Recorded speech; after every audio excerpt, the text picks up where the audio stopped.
হয় গুঞ্জন, প্ৰথমে মই যদি দৃশ্যাৱলীটো দেখুৱাওঁ, আপোনালোকে ইতিমধ্যে দেখিছে যে যোৱাকালিলৈ যিহেতু বিশ্ব খনিকৰ অৰ্থাৎ হিন্দু ধৰ্মৰ মতে যিখন বিশ্বৰ নিৰ্মাতা বা দেৱ দেৱতাৰ যিজনক খনিকৰ বুলি পূজা অৰ্চনা কৰা হয়, সেই পূজা অৰ্চনা কৰা বিশ্ব খনিকৰক কাইলৈ পূজা অৰ্চনা কৰিবৰ বাবে সমগ্ৰ ৰাজ্যবাসী সাজু হৈছে। আৰু মই এতিয়া যিটো স্থানত উপস্থিত আছোঁ এইটো হৈছে আছাম ট্ৰিবিউনৰ কাৰ্যালয়। আৰু এই ঐতিহাসিক আছাম ট্ৰিবিউনৰ কাৰ্যালয়তো এনেদৰেই দেখিছে আপোনালোকে কি সুন্দৰকৈ তেওঁলোকে বিভিন্ন ধৰণৰ বিভিন্ন ৰঙৰ লাইট তেওঁলোকে ব্যৱহাৰ কৰিয়ে হওক বা বিভিন্ন ধৰণে তেওঁলোকে এনেদৰে প্ৰস্তুতি চলাইছে। আৰু এই প্ৰস্তুতি চলোৱাৰ মূল কাৰণটো এইটো যে বিশ্ব খনিকৰক কাইলৈ সকলোৱে পূজা অৰ্চনা কৰিব। আৰু এই যিখন উত্তৰ পূৰ্বাঞ্চল তথা অসমৰ যিখন জনপ্ৰিয় বাতৰি কাকতৰ যিটো কাৰ্যালয়, এই কাৰ্যালয়টো এতিয়া এনেদৰে সৰ্বাংগীন সুন্দৰ কৰি তোলাৰ কাৰণেই সকলোৰে প্ৰচেষ্টাত এক ধুনীয়া আটক ধুনীয়া কৰিবৰ কাৰণে চেষ্টা কৰিছে আৰু সজাই পৰাই তোলা হৈছে। কেৱল এই আছাম ট্ৰিবিউনৰ কাৰ্যালয়ে নহয়, প্ৰতিটো যিসমূহ সৰু উদ্যোগিক কাৰখানা, উদ্যোগিক প্ৰতিষ্ঠান আছে বা বিভিন্ন ধৰণৰ সেইসমূহ প্ৰতিষ্ঠানত এনেদৰেই বিশ্বৰ খনিকৰক আৰাধনা কৰাৰ বাবে সকলো সাজু হৈছে।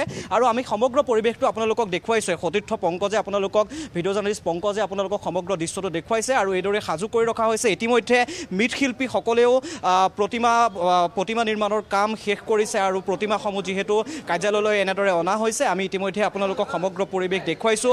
ইয়াৰে পৰিচালনা সমিতিৰ যিজন গোটেই পূজাখন যিদৰে চোৱা চিতা কৰিছে বা পূজাখন যিদৰে অনুষ্ঠিত কৰাৰ কাৰণে তেওঁলোকে বিভিন্ন ধৰণৰ কাৰ্যক্ৰমণিকা হাতত লৈছে, সেই ব্যক্তিজন মোৰ লগত আছে। মই যদি অকণমান কথা পাতিবলৈ চেষ্টা কৰোঁ এই মুহূৰ্তত, আপোনালোকে ইমান ধুনীয়াকৈ আটক ধুনীয়াকৈ সজাই পৰাই তুলিছে আপোনালোকৰ কাৰ্যালয়টো। মূল কথাটোৱে হৈছে যে বিশ্ব খনিকৰক পূজা অৰ্চনা কৰা হ'ব যোৱাকালিলৈ, কি ক'ব অহাকালিলৈ? অলপ পিছতে আমাৰ অধিৱেশনখিনি আৰম্ভ হ'ব। আৰু এই আমাৰ মানে আছাম ট্ৰিবিউনৰ পূজাখনৰ কাৰণে ৰাইজে মানে অধিক আগ্ৰহেৰে বাট চাই থাকে। সকলোৰে যে নিজৰ পূজা এখন এনেকুৱা আৰু ধৰণৰ ঐতিহাসিক পূজা, যিহেতু 77 সংখ্যক পূজা বুলি কৈছে। এইটো ৰাইজৰ আশীক লৈ আমি কৰিছোঁ। আৰু আমি এই চেগতে মানে আমি অলপ ৰাইজৰ পদধূলিও পাওঁ, আহে সকলো, গোটেই উভনি দিয়ে, ফূৰ্তি ফাটা, ভাল লাগে। পৰিৱেশটো বৰ এটা উখল মাখল পৰিৱেশ হয়। আৰু এয়াই হৈছে উদযাপন সমিতিৰ মন্তব্য। ইতিমধ্যে কৈছে যে 1939 চনতে আৰম্ভ হোৱা এখন পেপাৰ আৰু অসম তথা উত্তৰ পূৰ্বাঞ্চলত জনপ্ৰিয় এখন পেপাৰ, যিটো কাৰ্যালয়ত এতিয়া এনেধৰণে ধুনীয়াকৈ আটক ধুনীয়াকৈ সজাই পৰাই তোলা হৈছে। মই অকণমান যদি দেউৰ লগতো আছে, কাইলৈ আপোনাৰ পূজা অৰ্চনা কৰাৰ যোগ কিমান সময়ত মিলিছে?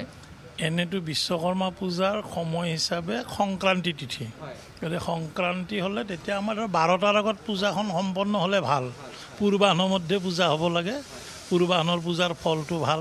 আমাৰ যেনেকৈ সাত্বিক, ৰাজসিক, তামসিক আছে, গতিকে পূৰ্বাহ্নৰ সময়টো হ'ল সাত্বিক সময়। গতিকে সাত্বিক সময়ত পূজা কৰিলে তাৰ ফলটো শুভ ফল হয়। গতিকে সেই হিচাপে আমি পূজা আৰম্ভ কৰিম বুলি ভাবিছোঁ। আৰু ইয়াৰ ধৰক আছাম ট্ৰিবিউনত মই বহুত বছৰে পূজা কৰিছোঁ, 2001ৰ পৰা ইয়াতে পূজা কৰিছোঁ মই। ইয়াৰ পূজাখন অলপ বিশেষত্বটো বেলেগ।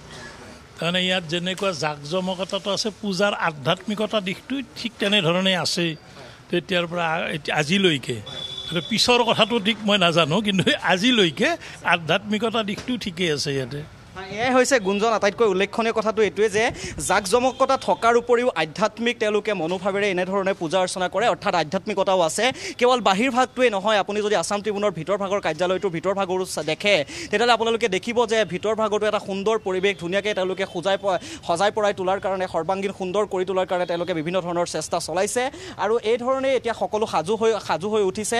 আৰু কেৱল মাত্ৰ বিশ্ব খনিকৰ কৈছোঁৱে যে হিন্দু ধৰ্মৰ মতে যিজন দেৱ দেৱতাৰ খনিকৰ বা বিশ্ব নিৰ্মাতা বুলি সম্পৰ্ক আপোনাক ধন্যবাদ জ্ঞাপন কৰিছোঁ সমগ্ৰ পৰিৱেশ আমাক দেখুৱাৰ বাবে।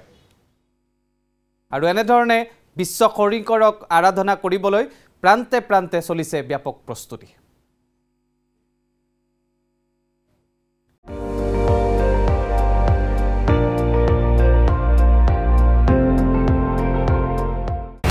আপুনি চাই আছে ND24, সৰ্বশ্ৰেষ্ঠ নহয় সৰ্বোত্তমৰ দৌৰা।